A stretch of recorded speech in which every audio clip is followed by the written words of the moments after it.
Hello അസ്സലാമു അലൈക്കും. എന്താണ് എല്ലാവരും വിശേഷം? എല്ലാവർക്കും സുഖമല്ലേ?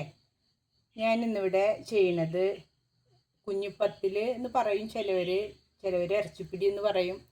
ഞങ്ങളിവിടെയൊക്കെ ഇറച്ചിപ്പിടി എന്നാണ് പറയട്ടാ. അതെങ്ങനെ ചെയ്യണത് എന്നുള്ളത് നമുക്ക് നോക്കാം.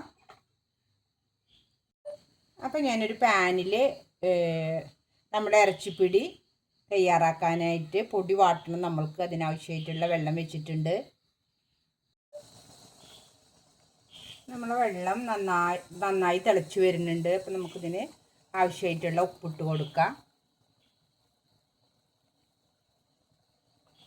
പൊടി ഇട്ട് കൊടുത്ത് നമുക്ക് ഇത് വാട്ടിയെടുക്കാം. ഇനി നമ്മളെ പൊടി ഇപ്പോൾ ഇവിടെ വാടി വന്നിട്ടുണ്ട്. ഇനി അതിലേക്ക് നമ്മൾക്ക് ഒരു 1/4 മുറി തേങ്ങ, 1.5 ഗ്ലാസ് പൊടിയാണ് ഞാൻ എടുത്തിരിക്കുന്നത്. അതിലേക്കൊരു 1/4 മുറി തേങ്ങ, ഒരു 4-5 ചുവന്നുള്ളി, കുറച്ച് പെരിഞ്ജീരകം, ഇതൊന്ന് ക്രഷ് ചെയ്തിട്ട് ഇതിലിട്ട് കൊടുത്ത് കുഴച്ച് കൊടുക്കണം. അപ്പോൾ നമ്മളെ ജീരകവും തേങ്ങയും ഉള്ളിയും കൂടിയിട്ട് ക്രഷ് ചെയ്തിട്ട് എടുത്തിട്ടുണ്ട്. ഇനി നമുക്കത് പൊടിയിൽ ഇട്ട് കൊടുത്തിട്ട് പൊടി നന്നായി കുഴച്ച് എടുക്കണം. നമ്മൾ പൊടി നന്നായി കുഴച്ച് കിട്ടിയിട്ടുണ്ട്. പിന്നെ നമ്മൾക്ക് ഇതുകൊണ്ട് ചെറിയ ബോൾസ് ഉണ്ടാക്കണം. ചെറിയ ബോളാക്കിയിട്ട് എടുക്കണം. ഇപ്പം നമ്മളെ ബോൾസൊക്കെ റെഡി ആയിട്ടുണ്ട്. ഇനി നമ്മൾക്ക് ഇതൊന്ന് സ്റ്റീം ചെയ്തെടുക്കണം. ഇപ്പം നമ്മൾ സ്റ്റീം ചെയ്യാനായിട്ട് ഇഡ്ഡലി പാത്രത്തിലേക്ക് നമ്മൾ ബോൾസൊക്കെ ഇട്ട് കൊടുത്തിട്ടുണ്ട്. ഇനി നമുക്കിതൊന്ന് മൂടി വെച്ച് ഒരു 5 മിനിറ്റ് വരെ നമുക്കിതൊന്ന് ഫ്ലെയിം ഓണാക്കി കൊടുക്കാം. ഇപ്പം നമ്മളെ ബോൾസൊക്കെ നന്നായി സ്റ്റീമായി വന്നിട്ടുണ്ട്. ഇനി നമ്മൾക്ക് ഇതിന് കറി തയ്യാറാക്കാം. അതിന് ഞാനൊരു കുക്കർ എടുത്തിട്ടുണ്ട്. ഓയിൽ ഒഴിച്ചു കൊടുക്കാം. ഞാൻ വെളിച്ചെണ്ണയാണ് എടുത്തിരിക്കുന്നത് കേട്ടോ. വെളിച്ചെണ്ണയാണ് ടേസ്റ്റ്.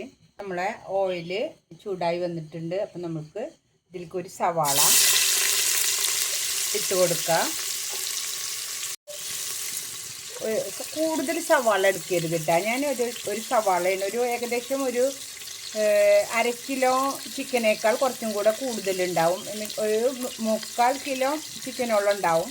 അതിലേക്ക് ഞാൻ എടുത്തിരിക്കുന്നത് ഒരു സവാളയാണ്. ചെറിയ ഉള്ളിയാണെങ്കിലാണ് കൂടുതൽ ടേസ്റ്റ് കിട്ടുക. ഞാനിപ്പോൾ സവാളയാണ് എടുത്തെടുക്കുന്നത്. അപ്പോൾ ഒരു സവാള എടുക്കുക. അതേപോലെ തക്കാളി തീരെ ഇടണ്ട കേട്ടോ. നമ്മൾ നാടൻ ശൈലിയിലുള്ള കുറച്ച് എരിവൊക്കെ ഉള്ള, കുരുമുളകിൻ്റെ എരിവൊക്കെ ഉള്ള ഒരു കറിയാണ് ഇതിന് ടേസ്റ്റ്. അപ്പോൾ തക്കാളി ഞാൻ തീരെ ഇടില്ല. വളരെ ഏകദേശം വഴണ്ടി വന്നിട്ടുണ്ട്.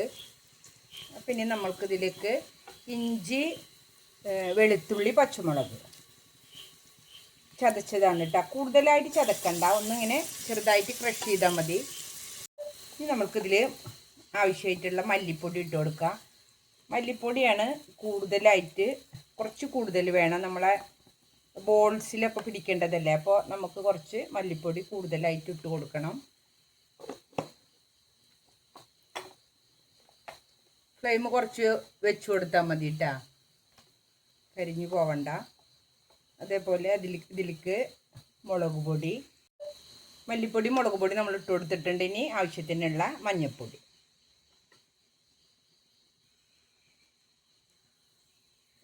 ഇതിൻ്റെ പച്ചമണം മാറുന്നത് വരെ നമുക്കൊന്ന് ചൂടാക്കി എടുക്കാം. 1/4 ടീസ്പൂണ് പെരിഞ്ജീരകം പൊടിച്ചത്, ഞാനൊരു 1/2 ടീസ്പൂണോളം കുരുമുളക് പൊടി ഇട്ടിട്ടുണ്ട്. നമുക്ക് ചിക്കനൊക്കെ ഇട്ട് നോക്കിയതിന് ശേഷം ആവശ്യമാണെങ്കിൽ കുറച്ചുകൂടി ഇട്ട് കൊടുക്കണം. ഉപ്പ് നമ്മൾ ഉള്ളി വാടുമ്പോൾ തന്നെ ഇട്ട് കൊടുത്തിട്ടുണ്ട്. ഇനി ചെക്ക് ചെയ്തതിന് ശേഷം ഇട്ട് കൊടുത്താൽ മതി. നമുക്ക് ഇതിലേക്ക് നമ്മളെ ചിക്കൻ ആഡ് ചെയ്യാം. കുറച്ച് നെയ്യൊക്കെ ഉള്ള ആ ഭാഗങ്ങളുണ്ടല്ലോ, അതിട്ട് കൊടുക്കുന്നത് നല്ലതാട്ടോ. കറിയാണ് എപ്പോഴും ഇതിൻ്റെ ടേസ്റ്റ് ആയിരിക്കേണ്ടത്.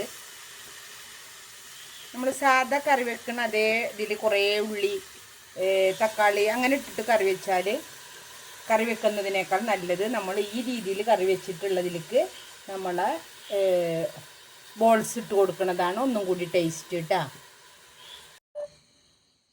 ഇപ്പം നമ്മൾ ചിക്കന് മസാലയൊക്കെ പരണ്ട് വന്നിട്ടുണ്ട്. ഇതിലേക്ക് നമുക്ക് ആവശ്യമായിട്ടുള്ള വെള്ളം ഒഴിച്ചു കൊടുത്തിട്ട് ചെക്ക് ചെയ്ത് നോക്കാം. എരിവൊക്കെ പാകമാണ്. ഇത്തിരി ഉപ്പ് മാത്രമാണ് കുറവുള്ളത്. ചൂടാക്കിയിട്ടുള്ള വെള്ളമാണ് ഇതിലേക്ക് ഒഴിച്ചു കൊടുക്കുന്നത് കേട്ടോ. പിന്നെ നമ്മൾക്ക് കുക്കർ മൂടി വെച്ചിട്ടൊരു 4 വിസിൽ വരെ അടിച്ചെടുക്കാം. നമ്മുടെ കറി റെഡിയായി വന്നിട്ടുണ്ട്. നമുക്ക് അതിലേക്ക് ഇത്തിരി ഗരം മസാല ഇട്ട് കൊടുക്കാം. ഉപ്പും എരിവൊക്കെ കറിയിൽ കറക്റ്റാണ് കേട്ടോ. നമുക്ക് ഇതിലേക്ക് നമ്മളെ ബോൾസ് ഇട്ട് കൊടുക്കാം. നമ്മൾ പത്തൽ ഫുള്ളും ഇതിലേക്ക് ഇട്ട് കൊടുത്തിട്ടുണ്ട്. നമുക്ക് ഒന്ന് ഇളക്കി കൊടുക്കണം.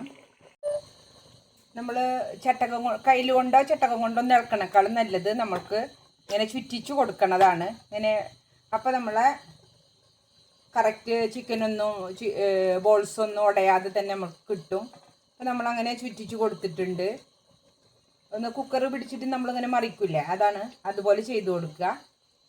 എന്നിട്ട് ഒരു 5 മിനിറ്റ് നമുക്ക് കുക്കറൊന്ന് വെറുതെ മൂടി വെച്ചിട്ട് നമ്മളെ ബോൾസിൻ്റെ മുകളിലേക്ക് നമ്മളെ ചിക്കൻ്റെ ചാറൊക്കെ ഇറങ്ങട്ടെ.